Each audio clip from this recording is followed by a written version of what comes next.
Hi, and welcome to Make Romance Great. Still not again. We are still not there. In the very spoilery, this is a warning, in the very spoilery episode, we'll be talking about our all-time favorites, the subgenres, the tropes, although we don't really like tropes, our Mm. favorite novels, our favorite authors, couples, and whatever favorite comes to our mind. Here is Monica from Poland, and on the other side of the continent is Hi, it's Paulina calling all the way from the UK. Favorites. Talk to me. I like trains.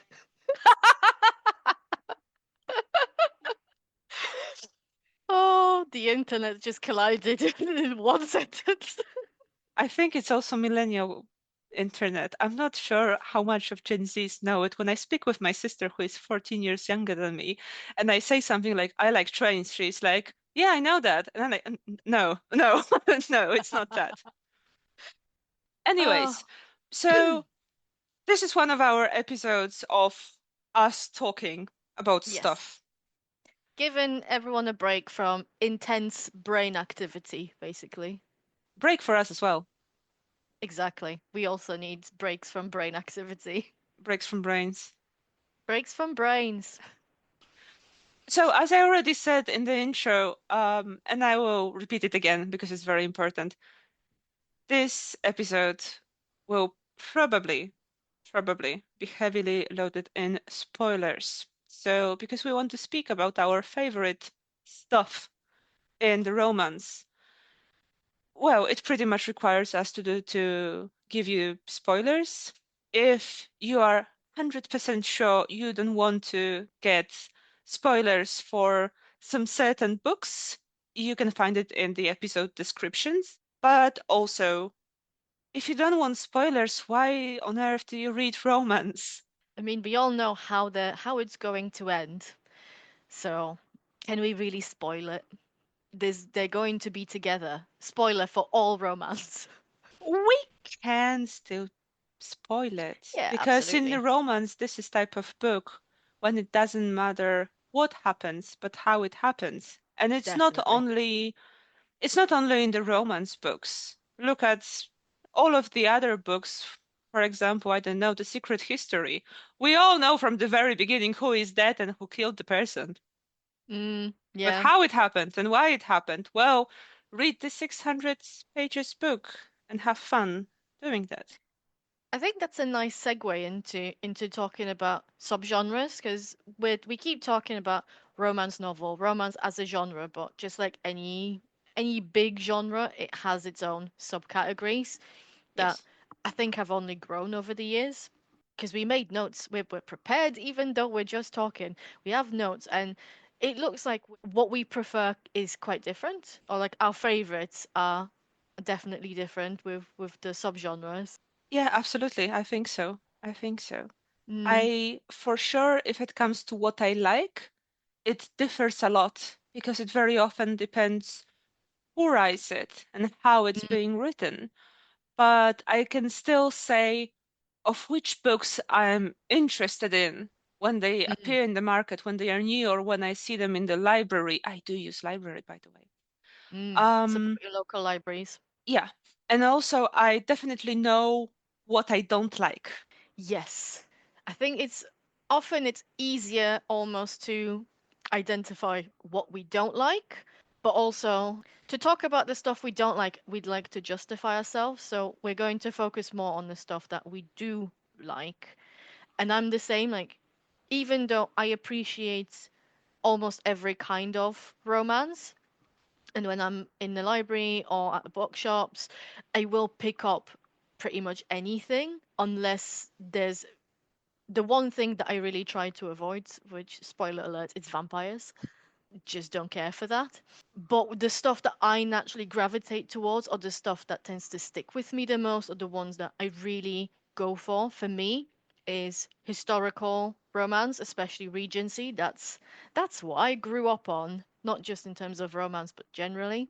Plus one. It's and it's the teen stuff, anything, whether you want to call it young adult or teen, if it looks like Disney Channel produced, a book for teenagers and they fall in love, I will probably like it. And it's all Minus the one. cozy stuff. Minus one. I at some point I just stopped reading young adult because I'm thoroughly not interested in. At some point I realized I probably am overly critique towards these books, not as much because they are very bad, but because I'm just bored.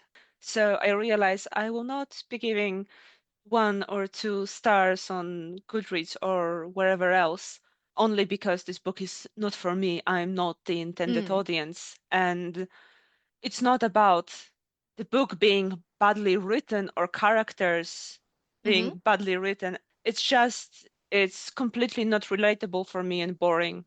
I am being such an adult.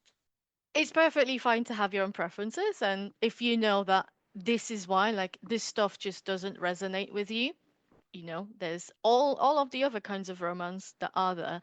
I found that I was still, even now in my 30s, resonate with teen romance and with cozy stuff because it gives me the fuzzy and fluffy feels that I like generally, like in fiction.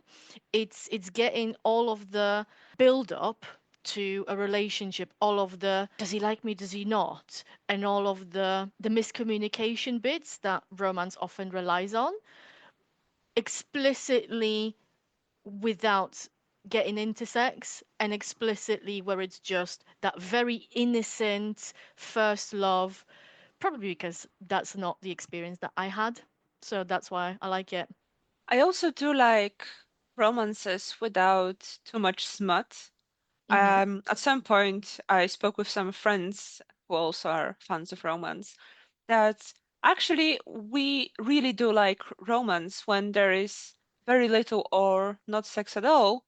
Well, Mhm. probably that's why one of my favorite romance novels author is Mariana Zapata. Super slow Mhm. burn, almost no sex, loads of chemistry. I love it. So what kinds of romance are your preferences? What do you prefer? Yeah, so it was plus one if it comes to historical. Mhm. These are the first romance novels I read before the young adult in my teens and before Saga of Ice People, which is Mhm. pretty much starts in the Middle Ages and ends up in our time, somewhere in 70s, 80s, something like this, maybe 90s. Oh, I don't know. It's is very, it that very long. late? Oh, I thought it absolutely. ended like around World War II or something. Oh no, no, no, no. It ended Oh, after World War II. Yes. good on them. Yes. So well done, nice people. Anyways, so as I said, historical, starting with Regency times, and this is entirely your fault, Paulina. I take credit. You should be proud. I tried at some point reading romance in Middle Ages, but I Mhm. think I didn't like it. But now I think it was because the books weren't very good and not because I didn't like the setting. Although Yeah, if it comes to setting and if it comes to semi or like based on Middle Ages, I just always preferred fantasy, not romance. yeah, I've had some similar experience. I remember quite vividly when I moved to the UK, Yeah. and I can't remember necessarily like what the shop was called, but it Mm. had discounted books.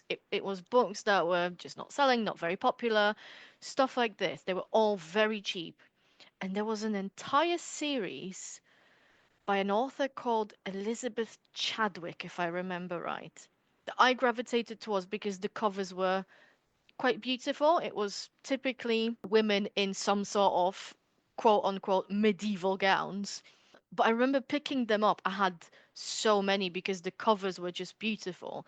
But I read one and it wasn't the romance that I expected it to be. There was a lot of the history and the sort of personal journeys of the hero and heroine in there. But because it didn't give me what I wanted, I didn't pick it up again. And now, as you said, if I want that sort of the romanticized version of what Middle Ages were, I'm more likely to pick up something that's fantasy romance. Yeah, I see.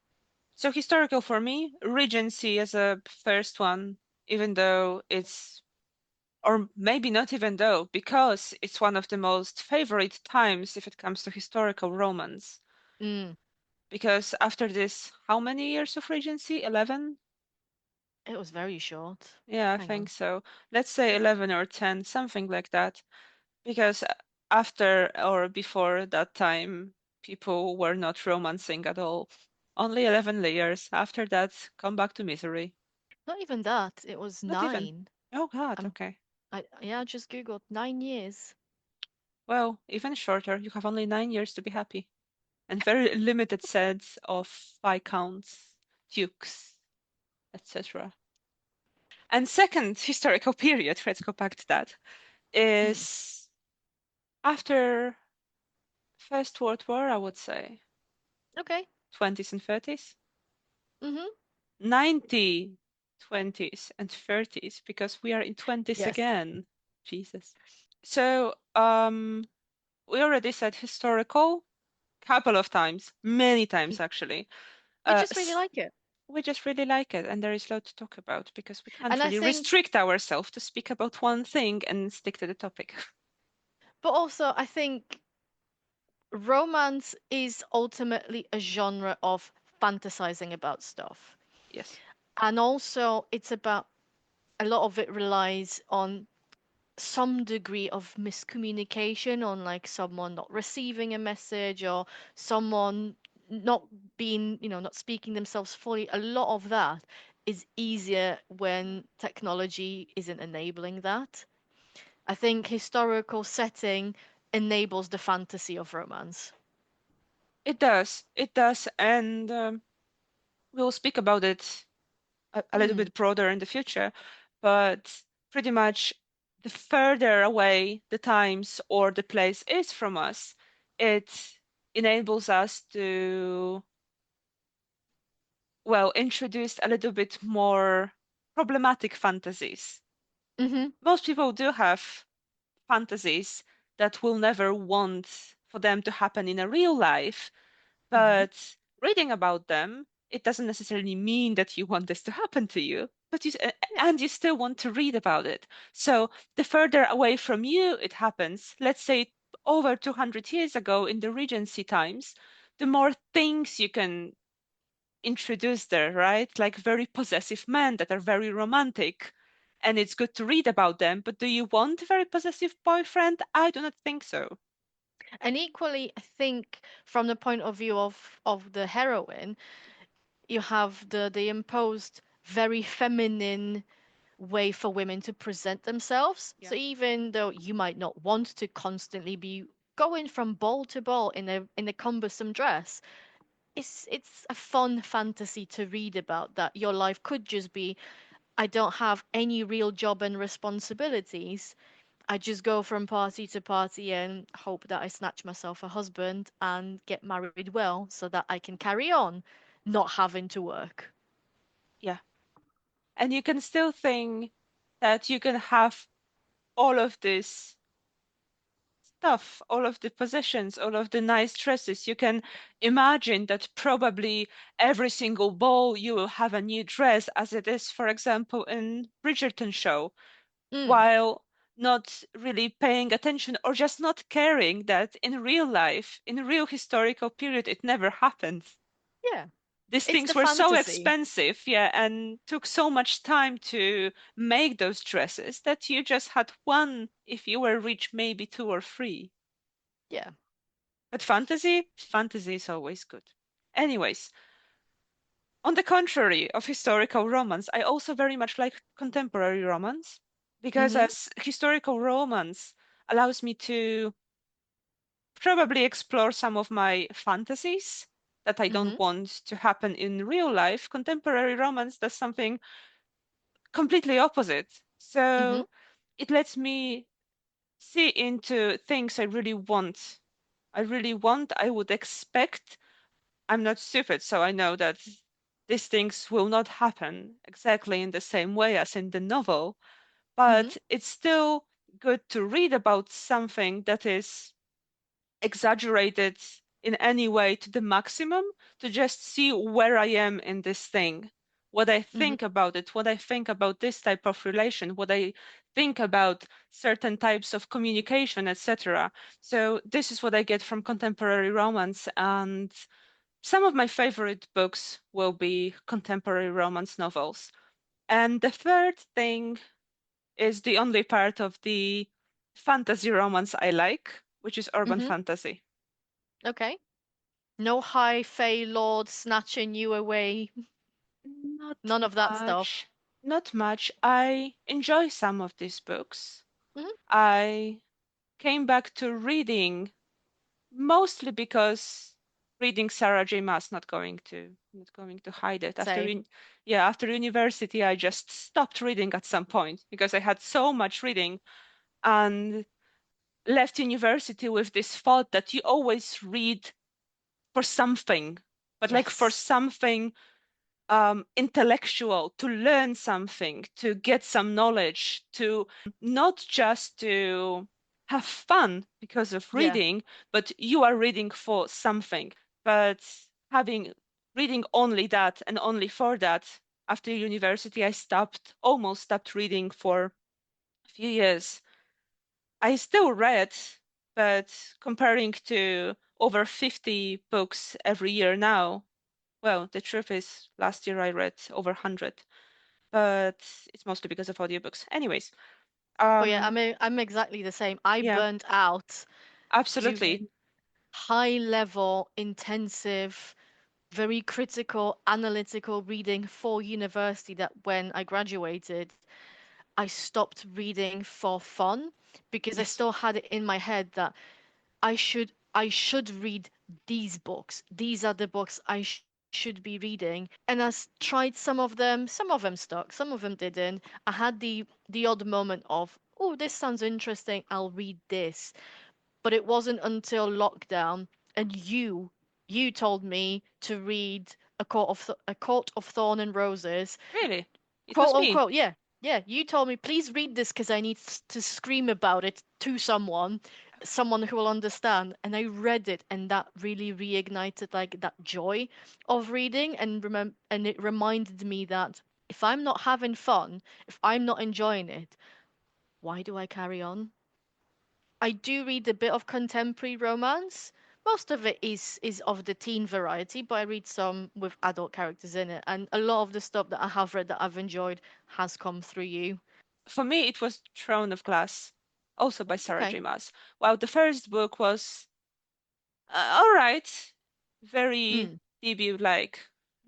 You could see Yeah. it. The second one, I stopped somewhere in the middle because it was so boring for me. Just I couldn't stand it. But Hmm. then well, some things happened, and I just devoured all series within 2, maybe 3 weeks. Mm. Then moved to the courts, and now I'm not very big fan anymore, but we will get to that in the Sarah J. Maas episode, which will be one day. Whenever. Yeah, absolutely. And I guess this is like a nice lead to we know about genres and subgenres within romance have been a thing, but when people who have gotten into reading romance recently will be very familiar with the concept of tropes. We're not saying that romance was never tropey, it was, but the tropes weren't necessarily always used to market romance to the extent that they are now, This which means is, everyone has to have a favorite and a non-favorite trope. yeah, and pretty much the tropes, why books are marketed now with tropes, why they are so important to romance readers, pretty much as writing fan fiction and writing stories on Wattpad stopped being shameful and publishers started to see into it. Well, see not the value, but see the money Mhm. in the fan fiction. This is something that was acquired from Wattpad, from AO3, pretty much from the fan fiction communities because they were always tropey. The Mhm. tropes the enemies to lovers, the friends to lovers, forced proximity, only one bed, etc. This thing come from fanfiction. Yeah. Whilst part of me is very much like, do we need that? Like, read the summary and on the back and decide if this book sounds like it's up your alley or not. Part of me appreciates when the tropes are listed because I don't necessarily tend to go for the tropes that I like, but if I see tropes that I'm not interested in, then it saves me time when picking. So it's a six and two threes. Like it can be useful for me as a reader to quickly decide I don't think this book will be for me, but also I don't necessarily think that we need to list every single trope for every single book. Like just let the book speak for itself. And I think the tropes that we like seem to reflect our tastes in the kinds of romance. Like, for example, my favorite tropes are strangers to lovers and friends to lovers and forced proximity and like forbidden love. All of these fit quite nicely into historical, into teenage stuff, into cozy things. I just counted 4 tropes you like, so it will be +4 because all of this I like as well. Altogether, I don't really care about tropes. Mhm. I don't really care about tropes. Tropes will never make me read a book and will not make me not read a book. Mhm. So if I like the author and if I don't like the trope in general, it will not stop me from reading this book because I trust the author, I like the Mhm. author, and I will read this book. But if someone will try to recommend me a book because, oh, here is false proximity, so you need to read it because you like this trope, and I don't know the author or I don't really like the writer, I will just be no, nah. So who are your favorite authors then?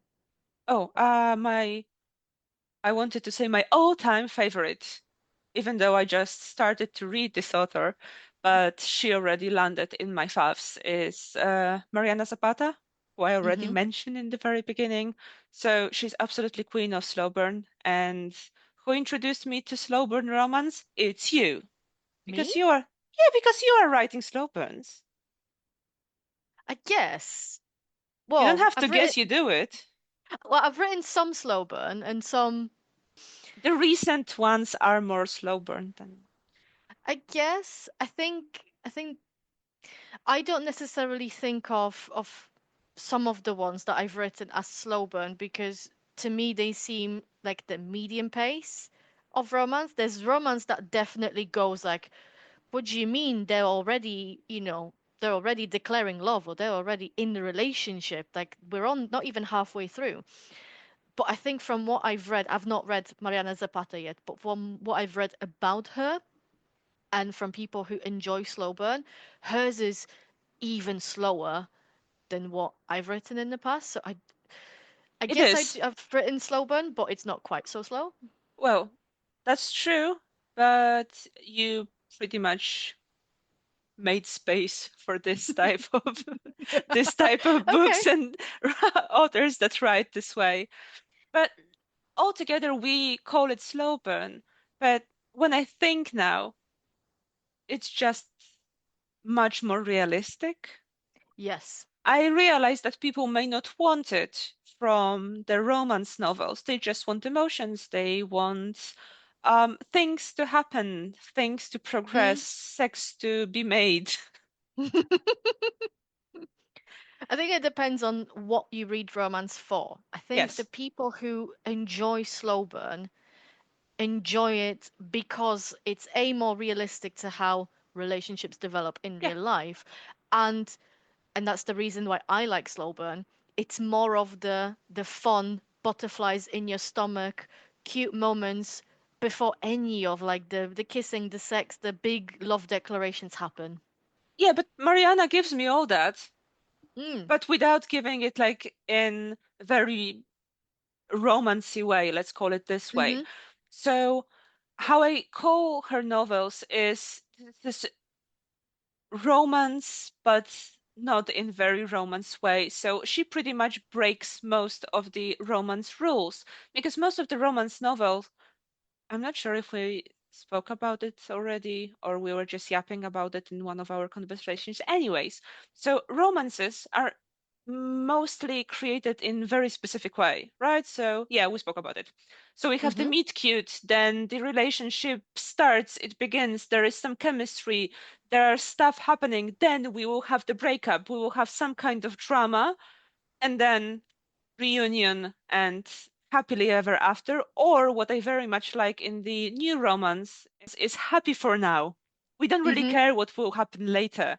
We are happy for Yes. now, and that's fine, and it's satisfying for the author and for the reader as well. So this is super cool.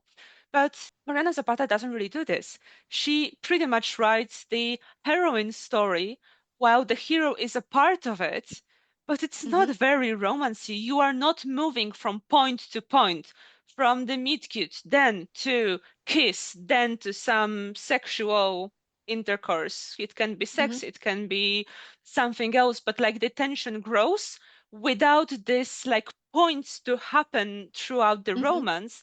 And then the resolution of the romance plot happens at the very, very, very end. And by saying by the very end, I mean because I normally later read on Kindle, so it would be around 97, 98%.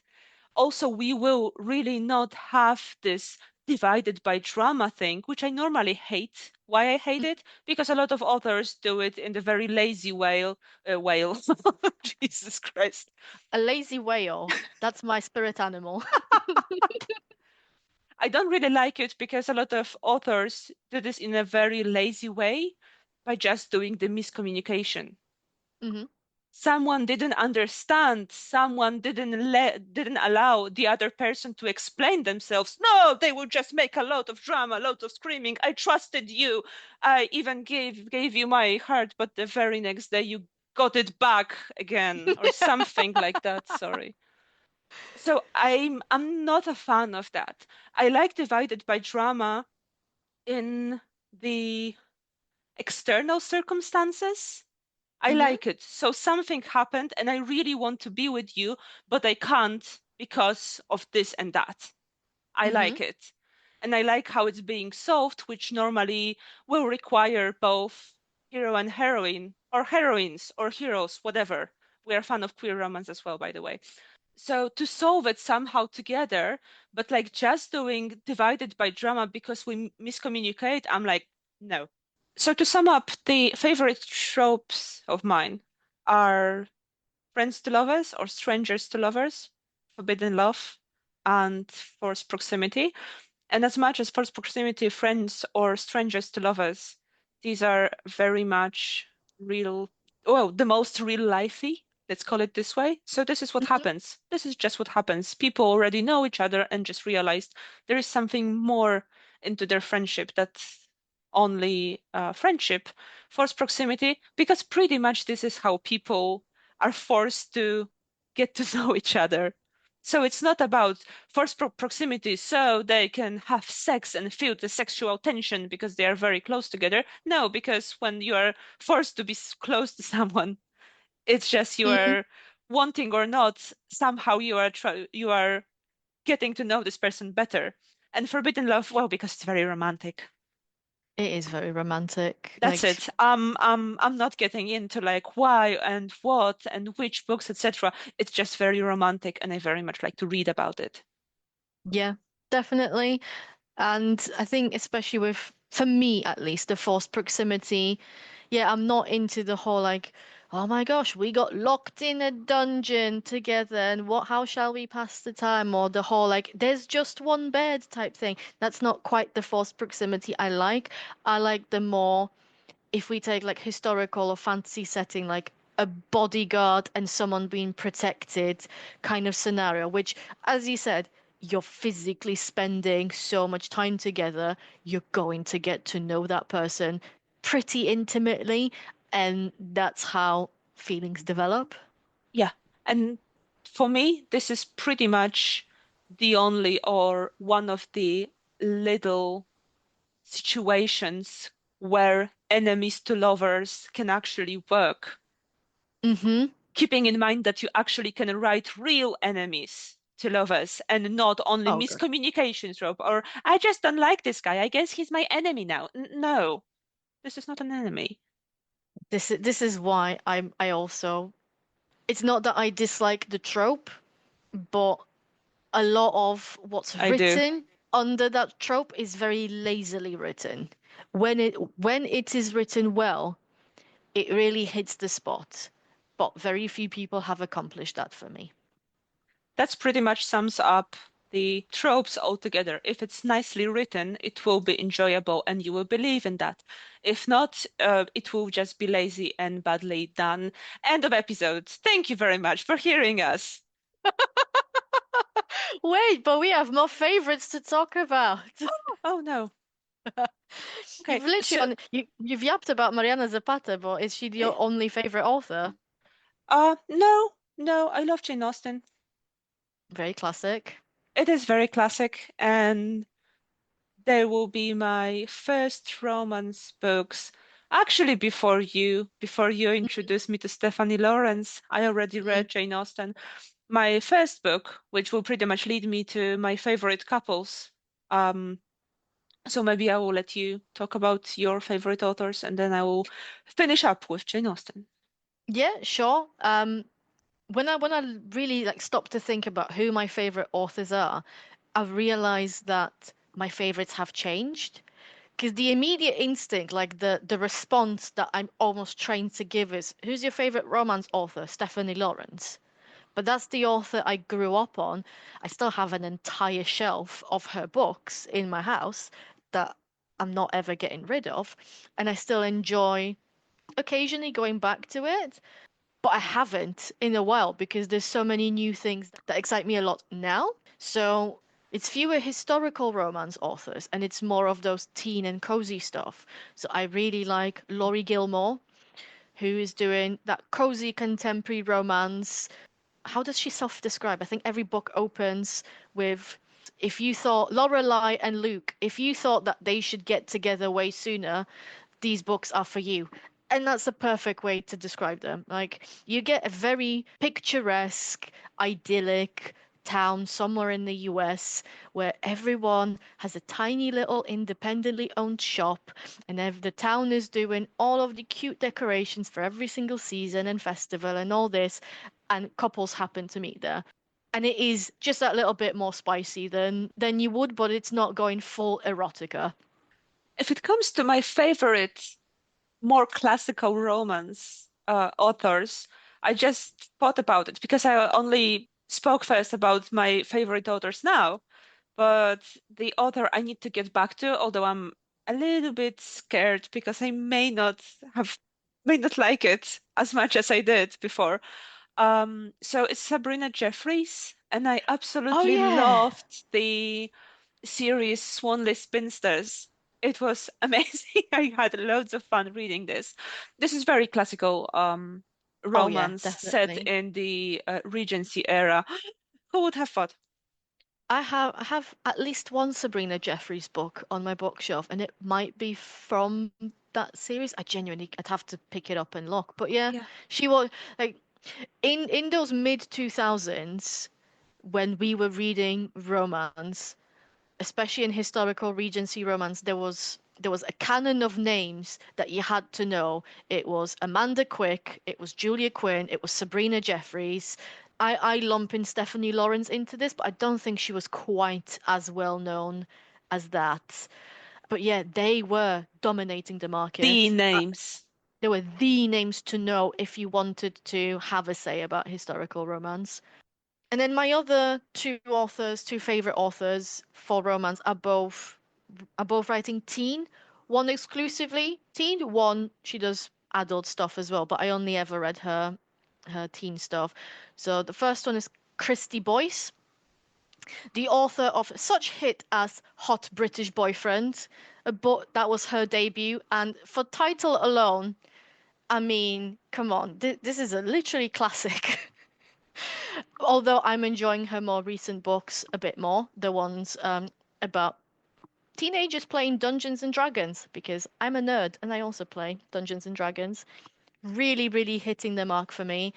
And I really like Nisha Sharma, who's I think more people know her from her adult nomas because she had a series or a book called I think Romancing Dr. Gill or Dill, something like this. But I've only read and really enjoy her stuff for teenagers, which I think was um, Radha and Jay's Recipe for Romance, the Karma Map.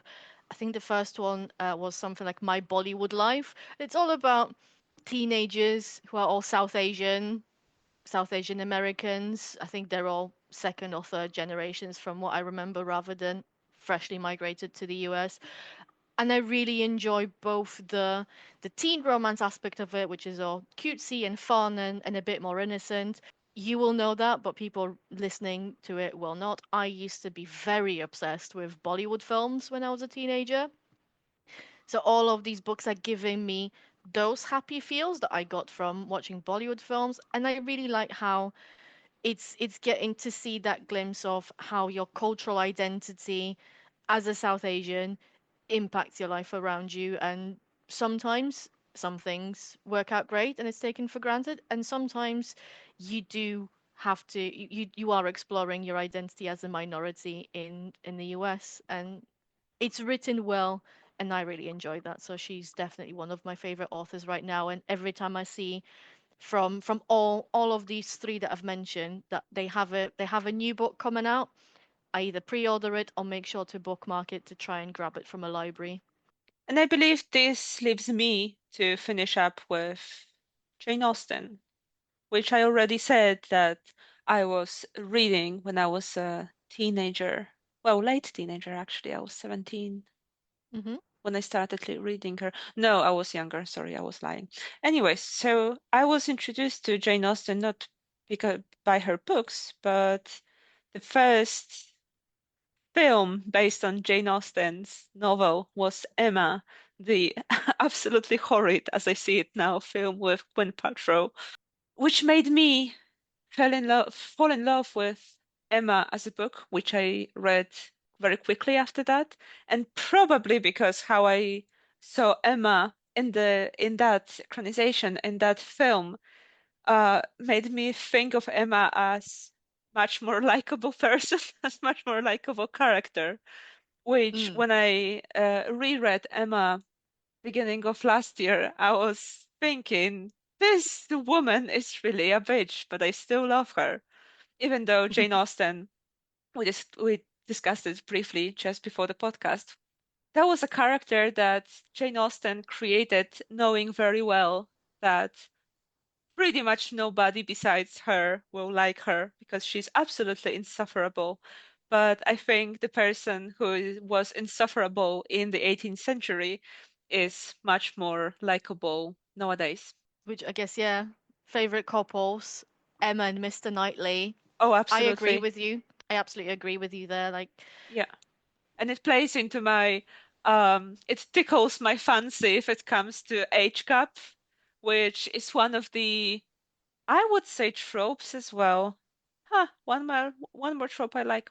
I really much like it, but I see how problematic it is, mm-hmm, and I know where it comes from, and I like to explore this in the books I read. But this is not I want to happen in mm-hmm. real life. Yeah, because when you think of it, this is very problematic. Mr. Knightley knew Emma when she was a baby, Yeah, that's and not. he was always there. He was part of her life, but happily, Emma is this type of heroine that I just don't believe she was groomed. Yeah, and also we had a number of film adaptations of Emma where they always soften that part. There's always they either fully get rid of the age gap or they make it palatable in some way or another, just so that because it doesn't align with our contemporary sensibilities. It's as you say, if you go, oh yeah, I married someone whom I knew when they was a baby, you go like, you might want to rethink your choices there, mate. But as a fictional couple, Yeah, I quite like them. Yeah, absolutely. And let's not forget when Jane Austen lived, Oh yeah, and that absolutely. it was absolutely the norm. There was nothing, to raise alarm bells about that. Yeah, absolutely. And Yeah. even now, when you read Emma, I didn't have the bells like something is very wrong in your relationship. It was just nicely written, let's say. Yeah. One of my favorite couples that we spoke about before we hit record, and you said, yeah, I agree, is Anne Shirley and Gilbert Blythe from Anne of the Green Gables. Yes, I think always. I think they are also a good example of enemies to lovers. I just spotted this moment. I was like, this is one of the original enemies to lovers. First, of Yeah. course, was Elizabeth Bennet and Mr. Darcy, but the Mm. second is Anne Shirley and Gilbert. But I guess whereas Elizabeth Bennet and Mr. Darcy went enemies to lovers, I think Anne and Gilbert went enemies to friends to lovers.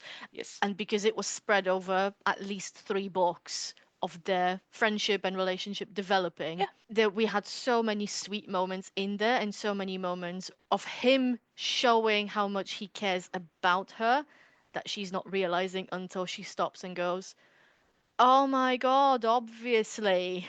But yeah, but oddly enough, when we started thinking, like, but who are our favorite couples? I struggled because I realized the couples that I actively think about as I really like them very self-centeredly are the ones that I wrote about, which makes sense obviously. If it's characters that you write about, you get emotionally attached to them because you know everything about them. I had to really really think about other ones, and Anne and Gilbert were the first ones that I confidently was like, yeah, I like them as a couple. The other ones, I feel like I'm almost forcing myself to pick. So, for example, with Laurie Gilmore's The Cinnamon. Ugh, this is such a fucking mouthful to say. The Cinnamon Bun Bookstore by Laurie Gilmore. The main characters in that, Hazel and Noah. I like them. It's extremely tropey, but it's written well enough to work. I like the fact that he's younger than her and he's very infatuated.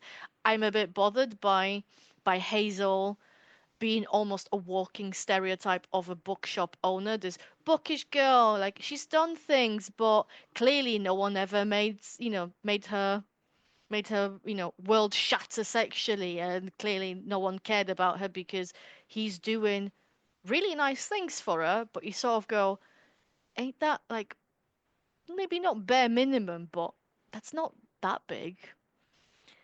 Like I'm a little bit sad for Hazel, basically, but I think her and Noah are a great couple together. And then I thought, well, seeing as I used to really like Stephanie Lawrence, maybe I should pick a couple from one of her books. But they're all very copy paste.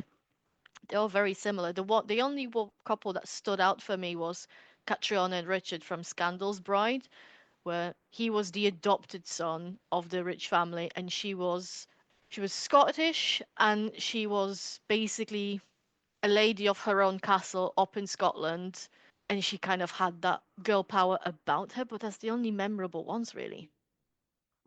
Which is again trope reversed.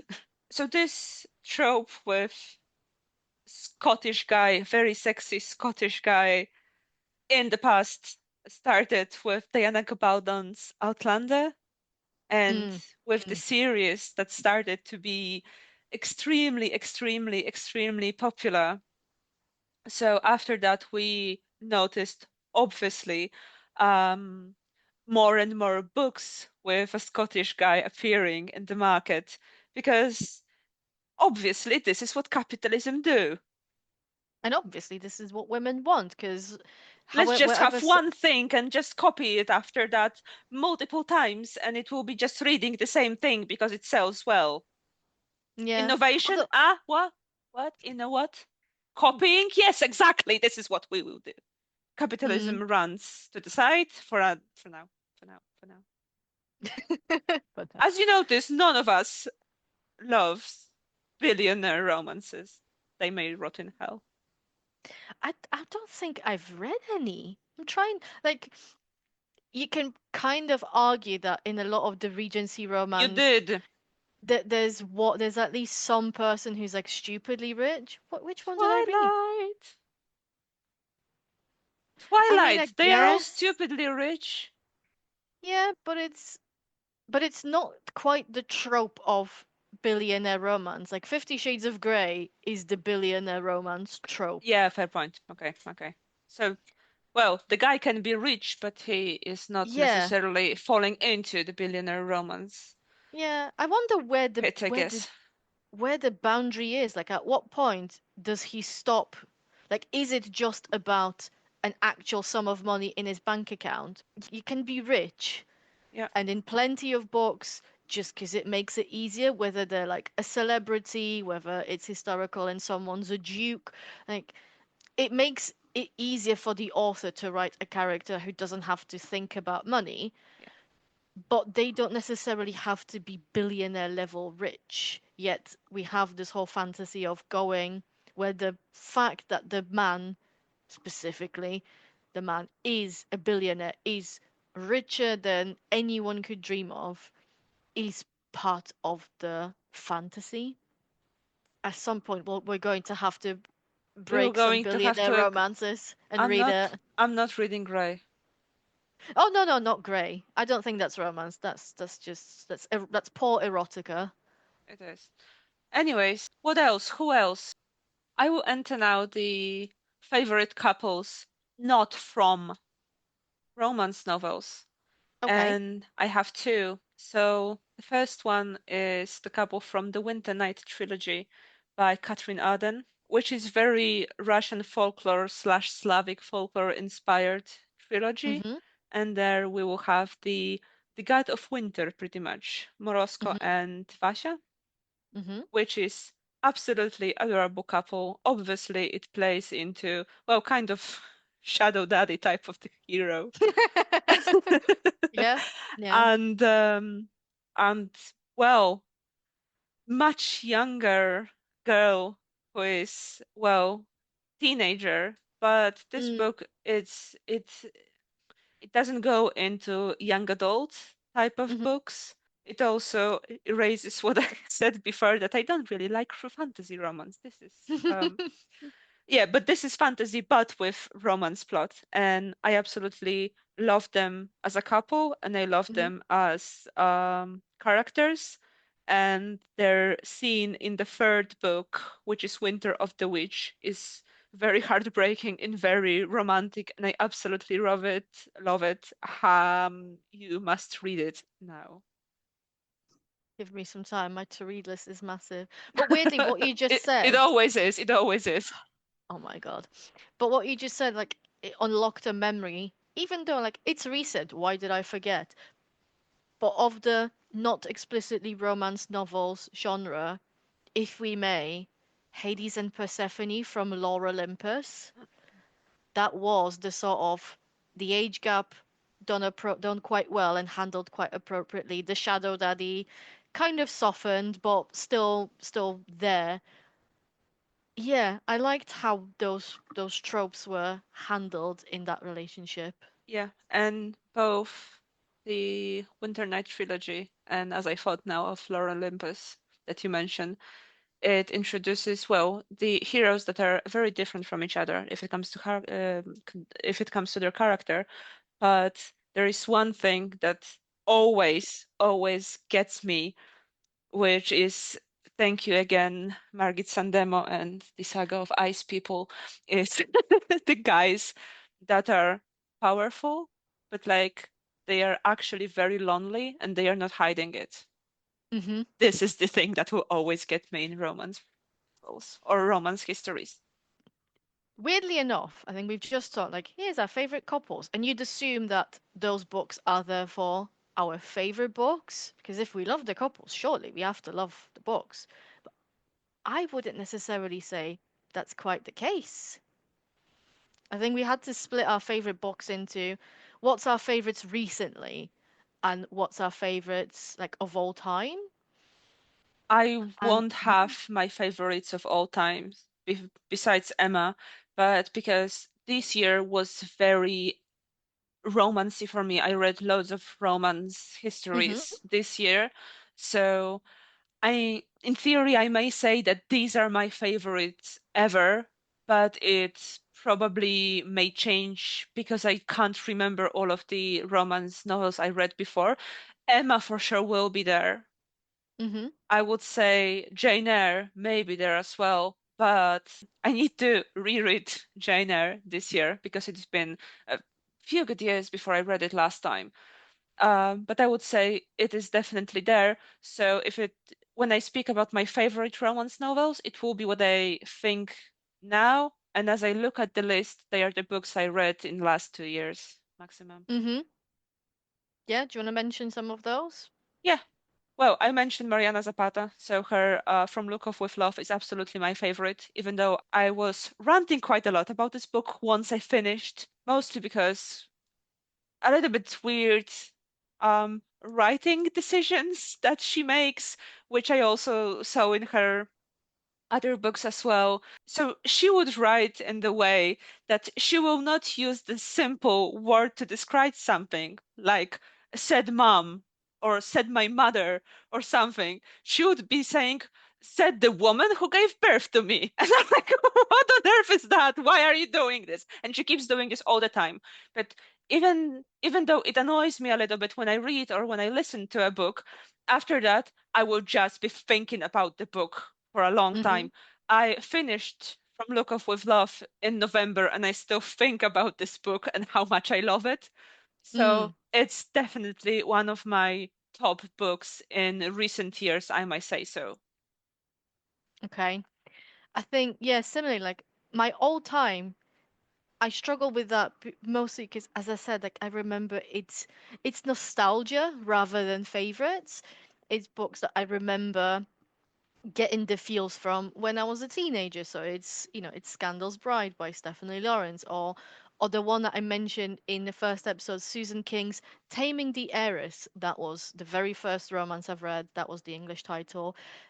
Like I will happily go back to them, but I when I go back to them, it's for nostalgia, not necessarily because they're my favorite books. From recent ones, the one the one that I will not shut up about purely because it took me by surprise is Brooklyn Ann's Heartthrob.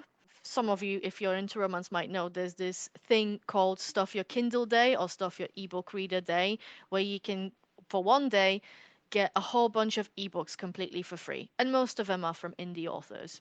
So I scoured during my first one last year, got some stuff, and I picked up Heartthrob. It's a story of a female documentary director following a metal band on tour, and I believe if I remember right, he was a bass player. And I think so. It was obviously tagged with like the forced proximity, the enemies to lovers. Not quite. They just didn't get on to begin with. But it really took me by surprise because the cover. I'm sorry, Brooklyn Ann, but your covers are trashy. This looks horrible. I do not like this cover at all.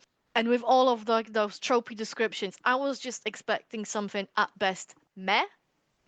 But what I read was really well written, very well fleshed out characters, where things were supposed to be hot and steamy. They were quite hot and steamy. Everything was very believable in terms of how a relationship could develop between people who don't really get along because they're on tour in just one tour bus. And only once I finished, I realized I enjoyed the fact that they were both alternative subculture people.